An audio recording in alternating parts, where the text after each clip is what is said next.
Hello everyone, welcome back.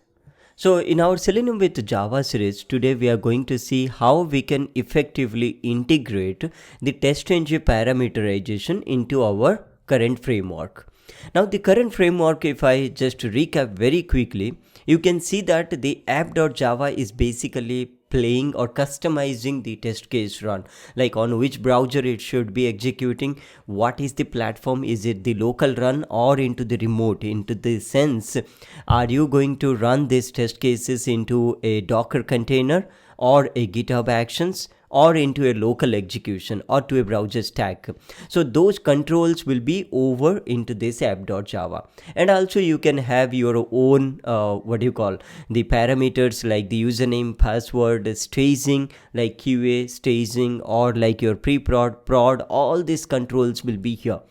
But then we were talking about how to run these test cases in parallel, right? Now for sure there is an option. We have learned that how to use the testng.xml file. I think it is one of the most popular way of executing your test cases into parallel, right? There is another way though, like we have also seen that in one of the session that you can have surefire plugin, say that parallel equal to classes, and then you give the count. So now whatever the test cases you will run, let's say that 3 test cases I'm running at the same time by using maven test. Now what this will do, all the test cases will run in parallel, okay? But think about a situation where I want to run 2 different browsers. Let's say I have 3 test cases. For an instance, if I go to this and if I go to the test cases, you see exactly I have 3 test cases. I want to run in Chrome. In Chrome, I want to run these 3 test cases in parallel. At the same time, I want to run parallelly the Firefox browser with these 3 test cases. It means that 2 sets of browsers it will run, the Chrome and Firefox. Now 3 Firefox and 3 your Chrome browsers will be running in parallel. Okay, so here 2 different levels. One is the multiple browsers in parallel. Another thing is that the test cases also within the same browser type will be running in parallel. Now that is what something which we can do by using the testng.xml file. Okay, so that is what I'm going to showcase you guys.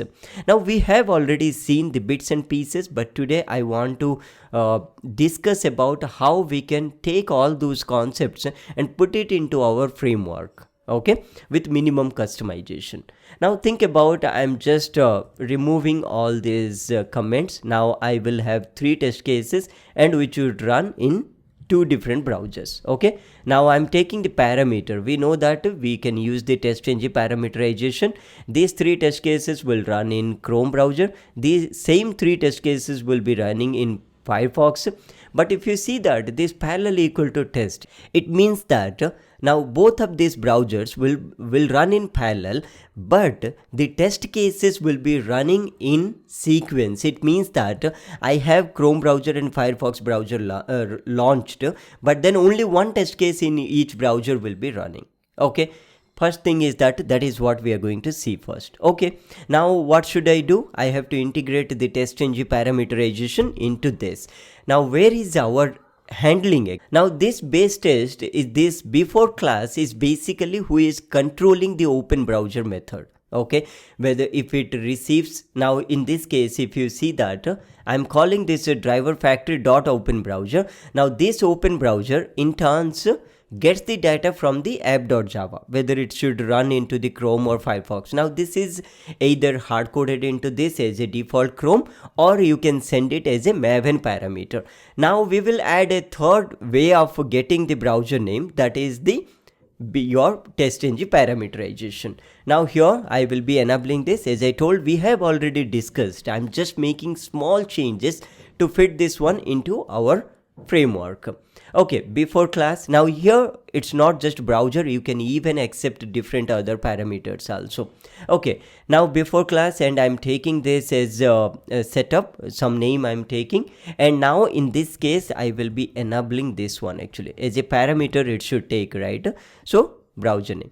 But now think about a situation, what if I am not running from the testng.xml? Last time when we learned about this parameterization, I commented this line because if I am writing like this way, this browser name has to have some value, and this should come from a testng.xml.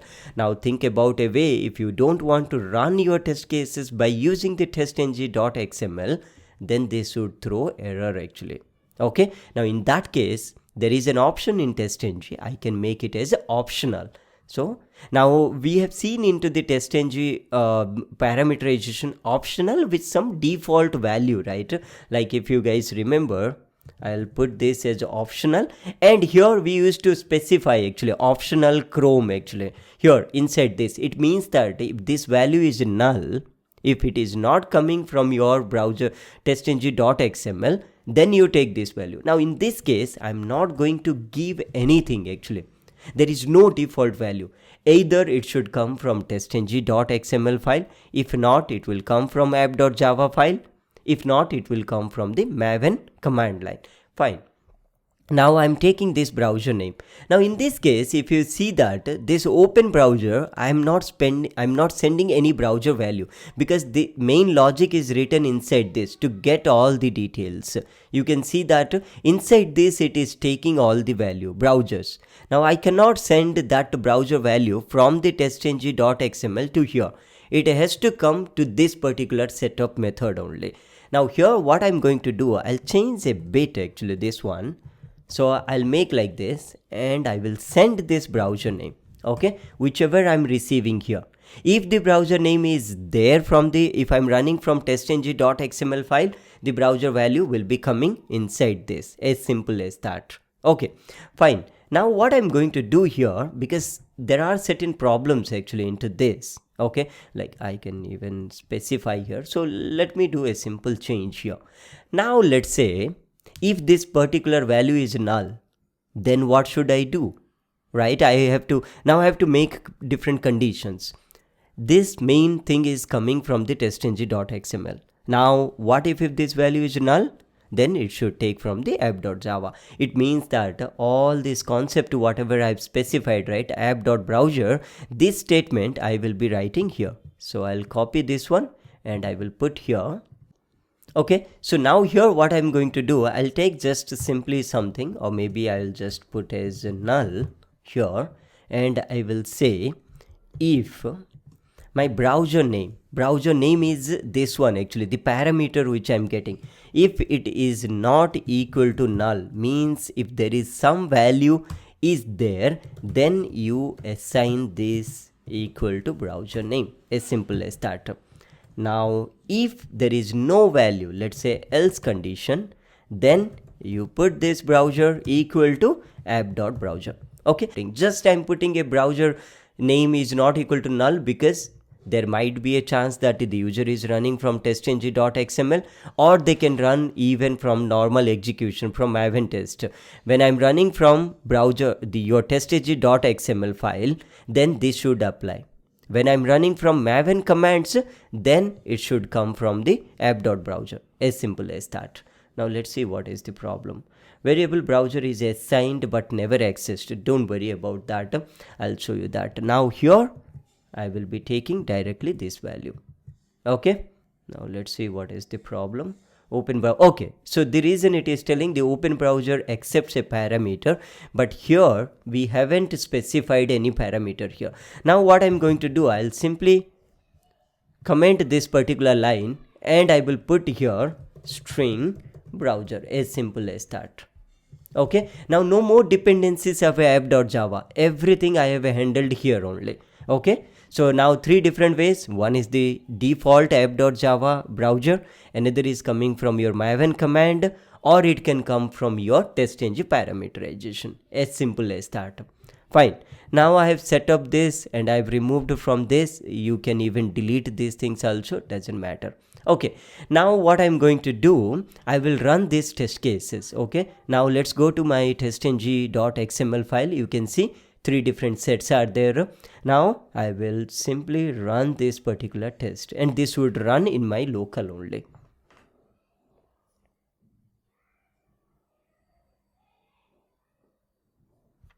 Okay, let's see, there is some issue is coming. Okay, so it means that I need to give it as a HTTPS actually here into this testng.xml file. Now let me rerun this, and now it should run. And here you can see Firefox launched. Here you can see this is my Chrome and this is my Firefox. Okay, and you can see each time one instance is running.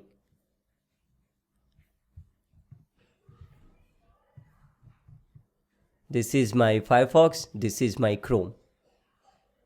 And you can see the browsers are running in parallel, means Chrome and Firefox is running in parallel, but the test cases are in sequence actually in each of these browsers, because I haven't specified yet the parallelization. That is what I'm going to show as next. Now, to understand whatever I spoke about, that in each browser the test cases are running in sequence, but two different browsers are running in parallel. I'll prove you that actually. So let me just open a notepad. Okay, now I have Chrome and I have Firefox, right? Now let's put like this. Okay, now let's see the threads actually, how it is running. Okay, so now let me go into this and put it here. And Chrome, you can see 13 is my first thread actually. Now let's see. Okay, Firefox is running in 14 thread. Okay, this is my first number test case. Now again the Chrome is running with 13. Okay, this is my another test case. Now let's see, 13 in Chrome only, so let's put this as 13. Now here you can see 14. Now here 14. Now let's see my third test case in Firefox. You can see that it is 14. Okay, and I think, yeah, that's it. And you can see six test cases got executed in Firefox 3, Chrome this one. Now you can see that the threads are different.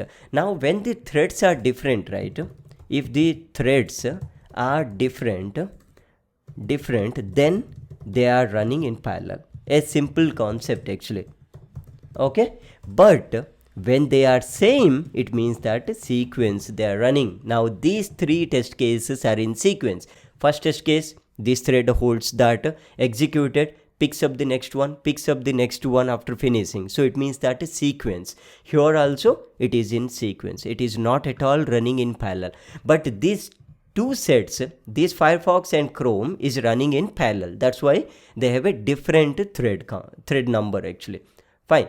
Now let me run these test cases also in parallel actually. Like all these three will run in parallel. These three will in parallel. Now this set and this set will run in parallel. That also I can customize in this particular testng.xml file actually.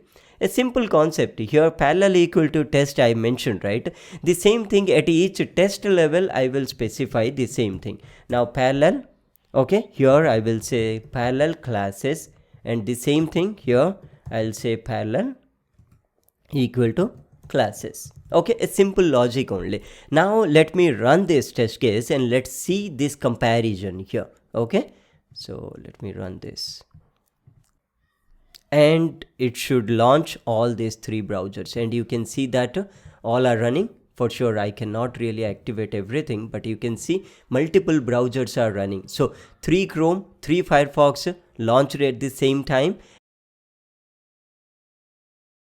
Now let's compare those the thread numbers actually. Now let me just go down, and here you can see Chrome browser 16 and 19. Now let's again do the same thing. Chrome 16, 19, and then and Chrome is 17 actually. Okay, now Firefox, and let's go down. You can see 18, 20, 15, 18, 20, 15. See, these things are not in our control. Don't worry about these numbers. Some kind of processors, the process handles, it is picking up these tasks. So you don't need to worry about that. The only thing that we need to consider here is that all these three threads are different. It means that they are running in parallel. Now this is what it is proving, that all these 6 test cases run in parallel. And if you are curious about from where these particular thread numbers are coming, that is coming from this base test. If you see that, you can see that running on thread, I am taking thread.currentThread.getID. Okay, And now let's say that if I want to run it from a CI/CD pipeline by using the maven command, but then to execute these test cases in multiple browsers and also in multiple test cases in each browser in parallel, I have to use this particular testng.xml. So now somewhat I need to combine the maven parameter or the maven test with this testng.xml file. Okay, now in that case I will do a simple trick actually into the pom.xml. Now you can see that these are different things which we have discussed in last session, so don't worry about that. I will be doing a little bit change actually to these things. Now I will say that now we know, right, the shoot XML file, this will always accept the testng.xml file. Now in this case what I'm going to do, I'll see here I have a hard coded it last time when we were discussing, but then not always you have only one set of testng.xml file, right? You want to execute it, so I'll make it as very dynamic.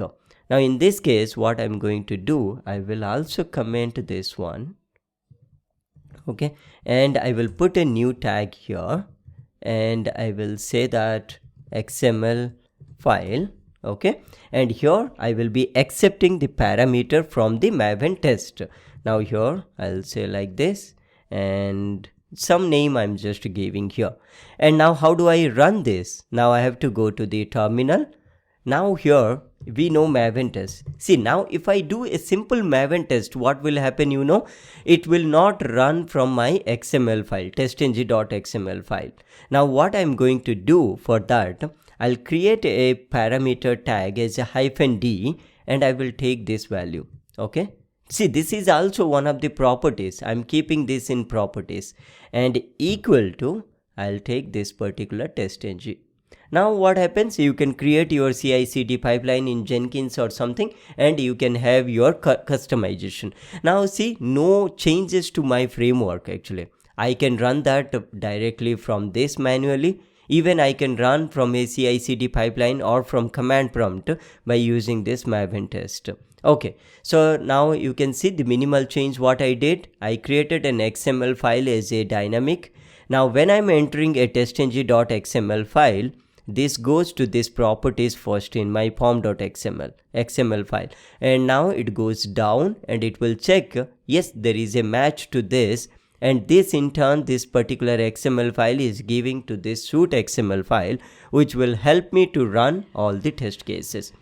I'm not giving any kind of thread count and all those things.